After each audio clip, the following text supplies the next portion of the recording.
Viewers, இன்னைக்கு தெரிய review தெரிய இப்போ தான் பார்த்துட்டு வந்தேன். தெரிய எக்ஸலண்ட்டாக இருக்குது. ஸோ எல்லாம் விஜய் ஃபேன்ஸுக்கும் இல்லாமல் எல்லாம் ஃபேமிலி ஆடியன்ஸுக்கும் இந்த படம் ரொம்ப பிடிக்கும். ஏன்னா விஜய் வந்து சூப்பராக பண்ணியிருக்காரு.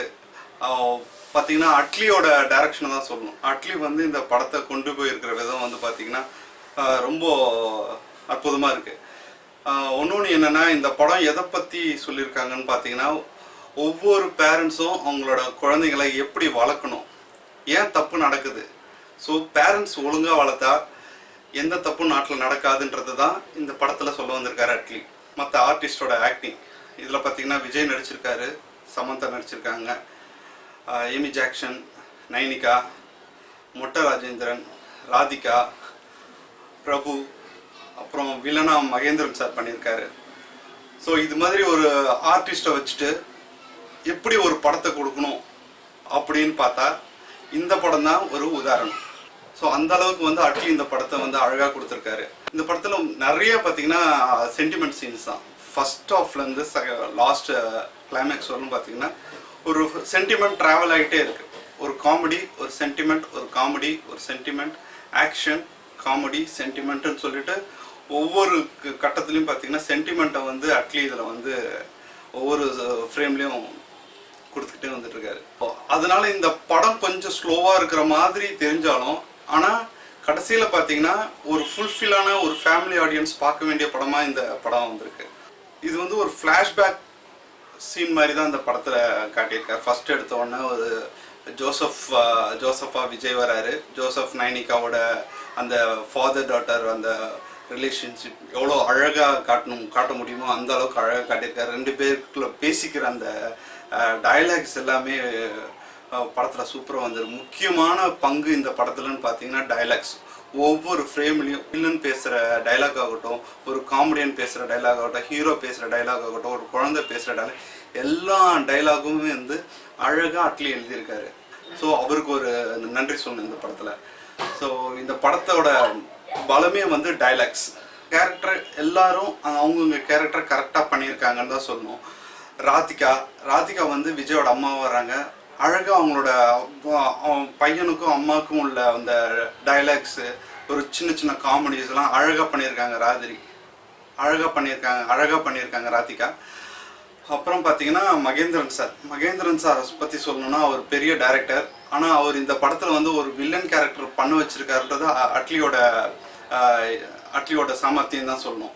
ஏன்னா மகேந்திரன் சார் இதுவரை நம்ம ஸ்க்ரீனில் பார்த்துருக்க மாட்டோம். ஏன்னா அவர் ஸ்க்ரீனில் ப்ரெசென்ட் பண்ணும்போது எப்படி பண்ணணும், அவருக்கான டைலாக் அவர் வந்து ஏற்கனவே ரஜினிக்கெலாம் டைலாக்ஸ் எழுதியிருக்காரு நிறையா.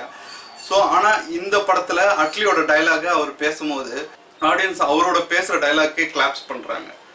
ஸோ அந்த அளவுக்கு வந்து டைலாக்ஸ் வந்து இந்த படத்தில் முக்கிய பங்கு வகிக்குன்னு சொல்லணும். அப்புறம் நிறைய படத்தில் வந்து சின்ன சின்ன காமெடிஸ் நிறையா இருக்குது. விஜயும் நைனிகா பண்ணுற காமெடிஸ் அண்ட் வந்து ராஜேந்திரன் பண்ணுற காமெடி எல்லாமே காமெடி ட்ராக்குன்னு தனியாக எதுவும் கிடையாது, காமெடி ஆர்டிஸ்ட்னு யாரும் கிடையாது. விஜயும் நைனிகா, சமந்தா அவங்களோட டைலாக்ஸே சின்ன சின்ன காமெடி சீன்ஸாக வந்து கிரியேட் பண்ணியிருக்காரு. அதில் வந்து அட்லி வந்து நல்லாவே பண்ணியிருக்காரு இந்த படத்தில். ஃபர்ஸ்ட் ஹாஃபில் பார்த்தீங்கன்னா ரவுடிங்களுக்கெல்லாம் கிளாஸ் எடுப்பார்.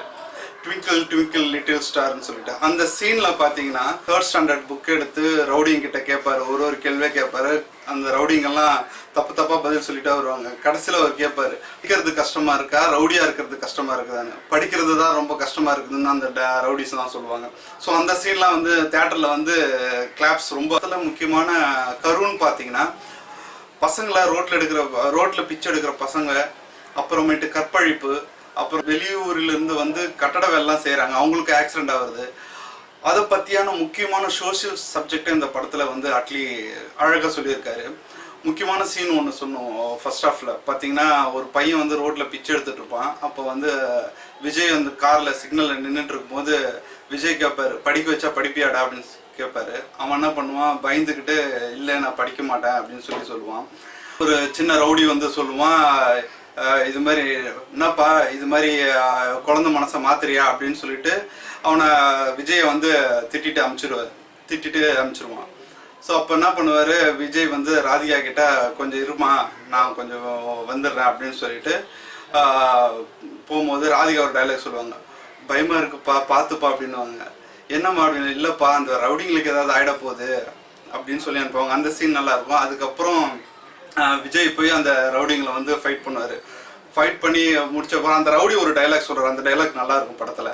அது என்னன்னா, பார்க்கறதுக்கு குழந்தை மூஞ்சி மாதிரியே இருக்கிற, பார்த்து குழகுழன்னு ஆக்கிட போகிறேன் அப்படின்னு சொல்லிட்டு ஒரு டைலாக் சொல்லுவார். அந்த டைலாக் வந்து செம்ம கிளாப்ஸ் தேட்டரில் பார்க்கும்போது. அதே மாதிரி செகண்ட் ஹாஃபில் அதே மாதிரி ஒரு குழந்தைய வச்சு ஒரு சீன் இருக்கும். அதான் குழந்தையோட அப்பா அம்மா வந்து கட்டட விபத்தில் இறந்துருவாங்க. அப்போ வில்லன் வந்து என்ன பண்ணுவான், அந்த குழந்தைய பார்த்துட்டு 10 ரூபா கையில், சின்ன பையன், ஸோ 10 ரூபா கையில் கொடுத்துட்டு இது உனக்கு போதும், இதை வச்சு நீ ஏதாவது சாக்லேட் வாங்கி சாப்பிடு அப்படின்னு சொல்லி சொல்லுவான். அவ்வளோ அலட்சியப்படுத்துவான்.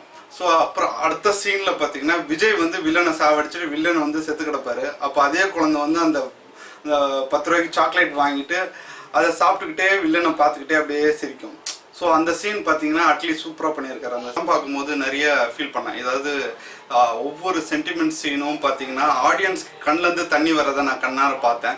ஸோ சென்டிமெண்ட் சீனை மையமாக வச்சு இந்த படத்தை அவர் வந்து அட்லி கொண்டு போயிருக்காருன்னு தான் சொல்லணும். இந்த படம் ரொம்ப நல்ல படம். இதை வந்து கண்டிப்பாக வந்து நீங்கள் என்ஜாய் பண்ணுவீங்க. இது ஃபேமிலியோடு போய் பாருங்கள். ஒவ்வொரு பேரண்ட்ஸும் தன் குழந்தையை எப்படி வளர்க்கணுன்றத அழகாக அட்லி வந்து ஒரு சின்ன சின்ன சீன்ஸ் மூலமாக நம்மளுக்கு வந்து சொல்லியிருக்காரு. விஜய் பற்றி சொல்லணும். விஜய் வந்து இந்த படத்தை வந்து அழகாக கொண்டு போயிருக்கோம். அவர் இல்லாத சீனே கிடையாது படத்தில். எல்லா ஃப்ரேம்லேயும் இருப்பார், எல்லா சீன்ஸ்லேயும் இருப்பார். ஸோ அவர் பண்ணுற காமெடி சீன்ஸு, அவர் பண்ணுற ஆக்ஷன் சீன்ஸு, அவர் சென்டிமெண்ட் சீன்ஸு, நம்மளே வந்து சென்டிமெண்ட் சீன்ஸ்லாம் நம்மளே அழ வச்சுறாரு. ஸோ அது மாதிரி சீன்ஸ்லாம் இருக்குது. ஸோ இந்த படம் வந்து உங்களுக்கு கண்டிப்பாக பிடிக்கும். இந்த படத்தை கொடுத்ததுக்காக அட்லிக்கு ஒரு சல்யூட். அண்டு விஜய் இந்த படத்தில் நல்லா பெர்ஃபார்ம் பண்ணதுக்காக அவருக்கும் ரொம்ப தேங்க்ஸ். அப்புறம் வந்து மகேந்திரன் சார் சூப்பராக பண்ணியிருக்காரு வில்லனா. ஸோ அவருக்கும் ஒரு நன்றி. அப்புறம் heroine Samantha and Amy Jackson, அவங்களோட கேரக்டர் அற்புதமாக பண்ணியிருக்காங்க. அப்புறம் சின்ன குட்டி நைனிகா, அவள் இல்லைன்னா இந்த படம் வந்து ஃபுல்ஃபில் ஆகிருக்காது. சூப்பராக பண்ணியிருக்கா.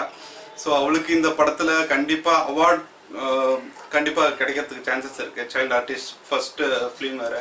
ஸோ அவார்ட் கிடைக்கிறதுக்கு சான்சஸ் இருக்குது. ஸோ அந்தளவுக்கு நல்லா பர்ஃபார்ம் பண்ணியிருக்கா.